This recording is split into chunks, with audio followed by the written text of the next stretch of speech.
é Stephanie da Cruz Pereira, sou do terceiro A de Meio Ambiente. Eu, juntamente com o meu grupo, vamos apresentar o trabalho do docente Cleito Rezende, da matéria Gestão Ambiental, e nosso tema ficou a valorização ambiental. Bom, o que é a valorização ambiental? A valorização ambiental não é nada mais, nada menos que recursos ambientais, que significa determinar melhor ou pior os bem-estar das pessoas, que com isso acaba gerando funções de mudanças na quantidade ou na qualidade dos bens ou de serviços ambientais. Agora vamos falar um pouco sobre o estudo do caso. Ele vai gerar uma conservação da biodiversidade da Quênia. Bom, ele tem 2 pontos específicos, que são os recursos ambientais e interesses empíricos. Com isso, esses recursos ambientais, ele tem um objetivo. O objetivo dele é sobre os custos benéficos da metodologia. Com esses estudos benéficos, ele acaba tendo 2 pontos, que são os valores estimulados e os métodos utilizados. Ele compõe uns pontos que são os custos dos turismos, a renda sacrificada com a conservação, e entre outros. E já os métodos utilizados é a produtividade marginal e os custos das oportunidades. Já o segundo ponto, que é o interesses empírico, ele já vai comparar os benefícios, os benefícios, tipo os custos da conservação da biodiversidade e o custo da conservação, que é o custo da oportunidade, para todo o Quênia, né? E agora eu vou falar um pouco sobre o objetivo. O objetivo disso ele tem um estudo. Com esses estudos, os atores acabam tendo umas implantações da conservação, que fala que lá na Quênia tem umas grandes áreas, um grande território. E com isso, com esses territórios, eles acabam estimulando um custo de oportunidade que acaba sendo associado aos benefícios líquidos gastos pelas atividades da conservação. E com isso, no final, eles conseguem acabar comparando os custos da oportunidade com os benefícios. E com isso, eles acabam gerando uma magnitude para a Quênia, né? E quanto à conservação do país. Bom, vou estar dando continuidade agora, mas antes eu vou estar chamando alguém para poder me ajudar, porque nesse vídeo aqui eu vou estar falando bastante coisa. Então, pode aparecer aí, cara. E aí, beleza? Beleza, e você? Beleza, também. Pode pegar uma cadeira ali pra gente começar. Beleza, vou pegar ali.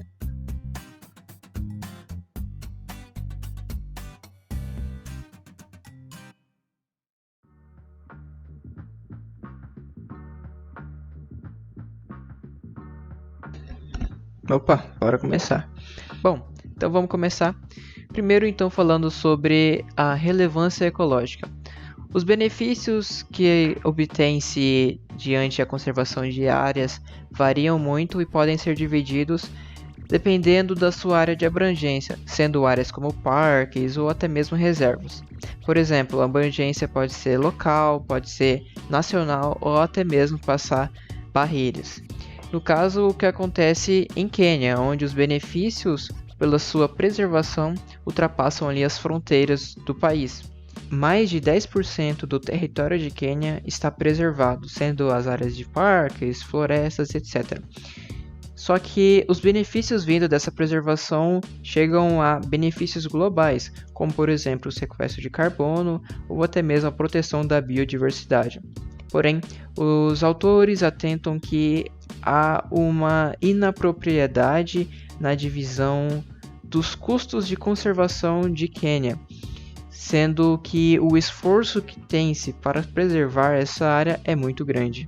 Então, agora sobre os resultados obtidos, pode-se concluir que o uso direto dessas áreas, o seu benefício líquido chega a 42 milhões de dólares, sendo que 27 pertence ao turismo e 15 à silvicultura. Por outro lado, calcula-se que o custo da oportunidade de conservação atinge 203 milhões de dólares. E o que é esse custo? É o benefício líquido correspondente ao desenvolvimento potencial das áreas que se encontram preservadas. Então, a conclusão que pode ser extraída é que o governo de Quênia está subsidiando anualmente cerca de 161 milhões de dólares da conservação de suas áreas. Então vê-se a necessidade de transferência de renda de outros lugares no mundo para a Quênia, de forma a continuar a manutenção da sua conservação e também os seus benefícios.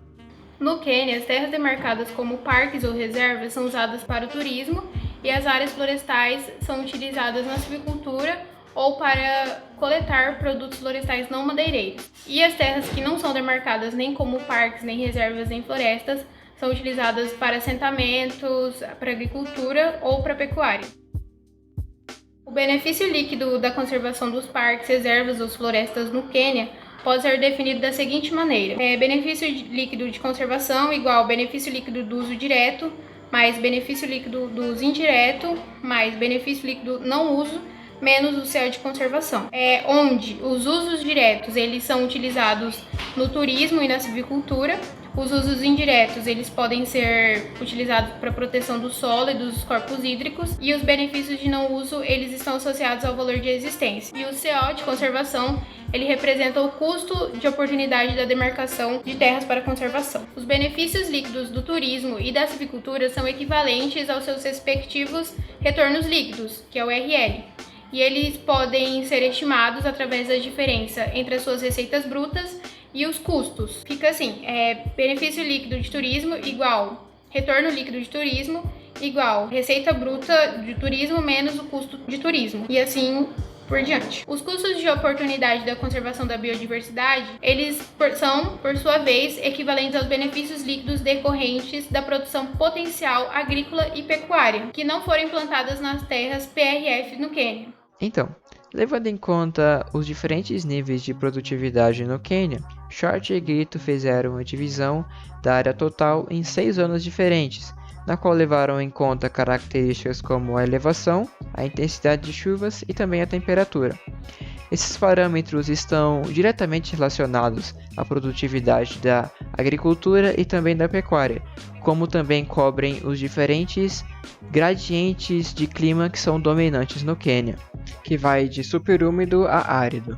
A tabela que está aparecendo aí para vocês exemplifica melhor isso, na qual a gente consegue observar que o valor decresce da região superúmida para a árida, os níveis de intensidade de chuva e também de elevação, enquanto a temperatura aumenta.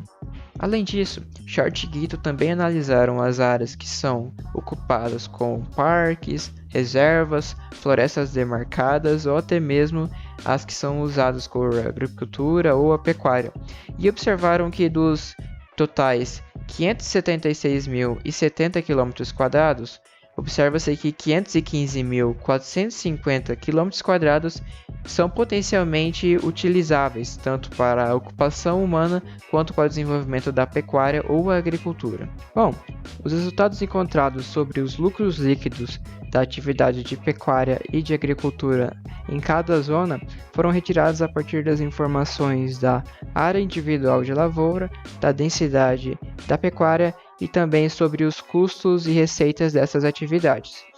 E essas informações todas foram retiradas a partir da matriz degradada de receitas, custos e também de retornos da atividade pecuária e agricultura.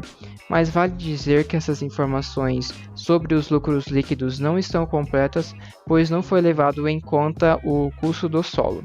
Então, agora partindo para as informações dessa pesquisa, está aparecendo aí uma tabela para vocês sobre o lucro líquido e lucro bruto de cada uma dessas zonas. A gente tem na zona 1, região superúmida, um retorno líquido 38,3 dólares hectare por ano, e esse valor não tão alto deve-se ao fato das altas altitudes e das baixas temperaturas, na qual somente algumas regiões nessa zona 1 são apropriadas para o cultivo.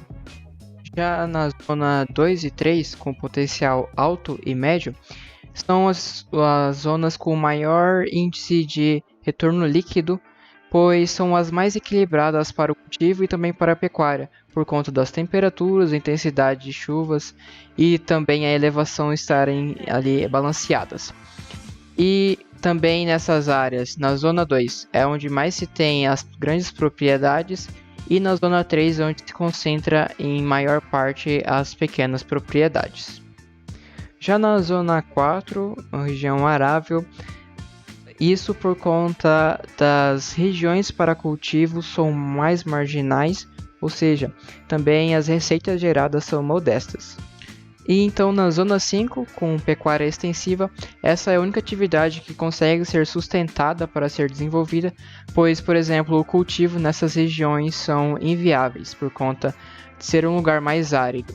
Então, a zona 6, por fim, região mais árida, e por conta disso não se desenvolve nenhum tipo de cultivo, apenas o pastoreio. E por fim, vale falar que esses dados estão subestimados, pois não foi levado em conta a criação de animais de pequeno porte e também do desenvolvimento de madeireiras.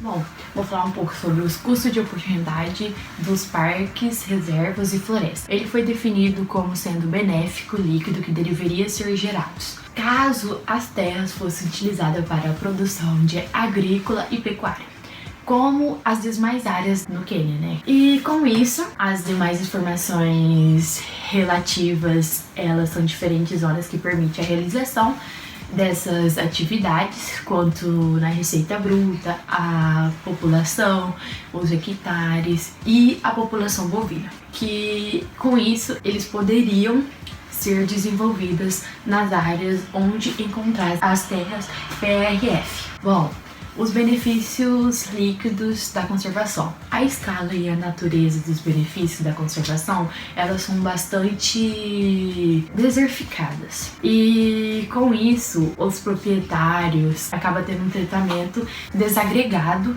a esses benefícios. Bom, os autores eles acabam representando como benefícios líquidos os ecoturismo e a magnitude de valor de potencial como carbono e a proteção de corpos de águas da erosão. E com isso, ele acaba tendo uma subjetividade dos valores de não uso, que com isso eles acabam sendo diretos, e sobre manunciar os benefícios dos usos indiretos e não uso. Em um mundo paralelo. Agora eu vou começar a falar sobre a... Não, cara, eu que vou começar. Não, cara, eu que vou começar. Eu que vou começar, mano. Então, bora resolvendo para o ímpar. Bora então. Eu sou par. Então eu sou ímpar. Vamos lá. 1, 2, si, já. Ih, deu fato, ganhei. Vai lá então, começa. Pode deixar que eu vou começar. Bom, então falando sobre a ecologia. Já no mundo real. Ih, cara, já é nossa vez. Ah, cara, sério, tô cansado. Ah, bem, na última vez eu que falei mais. Ah, sério? Tem que começar, né? Isso mesmo. Bom, falando então sobre a ecologia.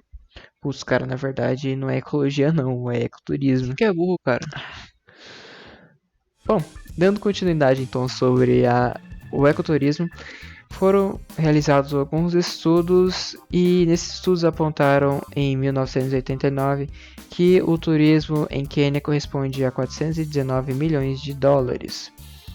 E além disso, os estrangeiros comuns que visitam Quênia ficam em torno ali de 14 dias. Vale falar também que, genericamente, o turismo em Quênia é um bem composto, então se vê a necessidade de separar os elementos do ecoturismo para se calcular os benefícios líquidos do turismo nas terras PRF. E Sinclair, 1990, sugere que 26% do turismo está diretamente relacionado à vida selvagem e 27% está indiretamente relacionado. Outros estudos e autores dizem que 50% do turismo em Quênia está ligado às reservas da vida selvagem e também de parques. Devido à escassez de dados para a elaboração do cálculo do benefício do turismo, foi utilizada na pesquisa realizada em 1970 da Economist Intelligence Unit. E vale falar que para se realizar o cálculo desse turismo é necessário lembrar que esse capital pode ser investido em outras atividades, ou seja, é um custo de oportunidade associado a esse capital. Alguns autores dizem que em estimativas da década de 80, cerca de 15% desse capital equivalia a um retorno real bruto no setor formal da economia queniana. Mas nesse estudo foi utilizado um custo de oportunidade de 12,5% como uma maneira preventiva. E só a título de curiosidade, essa porcentagem equivale anualmente a 58,2 milhões de dólares.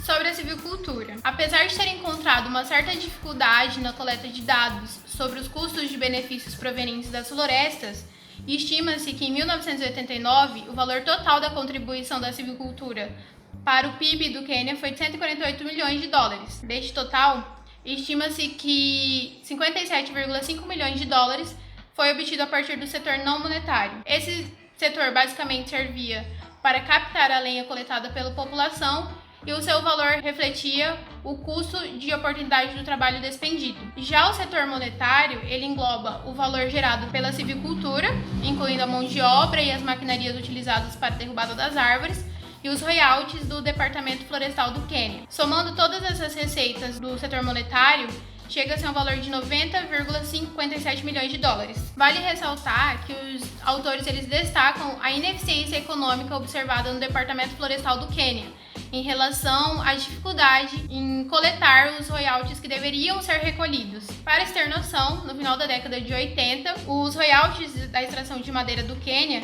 eles eram aproximadamente de 12% dos verdadeiros custos de reposição. Isso resultou numa perda líquida de 15 milhões de dólares. Supondo que essa coleta dos royalties fosse feita de forma eficiente, era esperado que a silvicultura gerasse um excedente após a compensação de todos os custos. Por exemplo, segundo os autores, se o departamento alcançasse a produtividade equivalente ao setor privado, que é entre 42% a 52%, apenas nas operações de beneficiamento e cobrindo os custos nas outras operações, o lucro anual do departamento poderia alcançar 4 milhões de dólares. Os autores trazem uma tabela contendo informações sobre a receita bruta e os retornos líquidos da silvicultura, e são valores que eu já citei anteriormente. Esses autores eles deduzem que a silvicultura provavelmente não gera um excedente líquido e existe uma possibilidade de haver uma perda líquida. No entanto, eles apontam 15 milhões de dólares como uma estimativa dos retornos líquidos da silvicultura no Quênia. Bom, como vocês podem ver, já estou no outro dia, mas dessa vez sozinho. Mas não tem problema que vou dar continuidade mesmo assim para a conclusão. Pode-se observar então que o benefício líquido do turismo mais a silvicultura rende 42 milhões. E também pode-se calcular que o custo de oportunidade de conservação é equivalente a 203 milhões de dólares.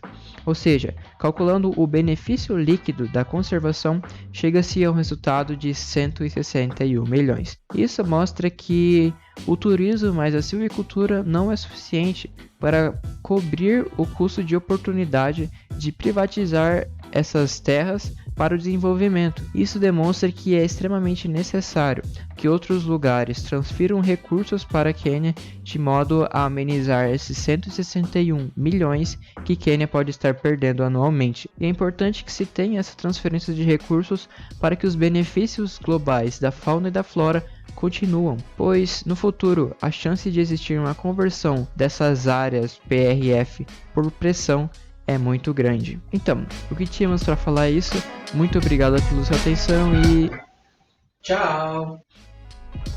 Bom, tchau!